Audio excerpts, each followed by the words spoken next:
অজু করতে যাইয়া নাকি দুইছি নাকি দুই নেই,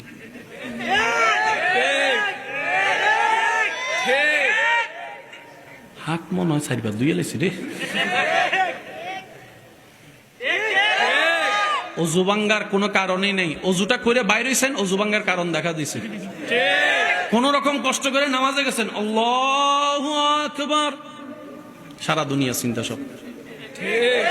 ভাই বলেন বলেন বলেন বলেন বলেন, এমনও হয় 2 রাকাত পড়ছি নাকি 1 রাকাত, নাকি বসছি না বসি নাই, তাহিয়াত পড়ছি না পড়ি নাই, হয় হয় হয়, বলেন বলেন, হয় হয়। যাদের এই সমস্যাগুলো হয় বা হয়েছে তাদেরকে আমার পক্ষ থেকে সালাম।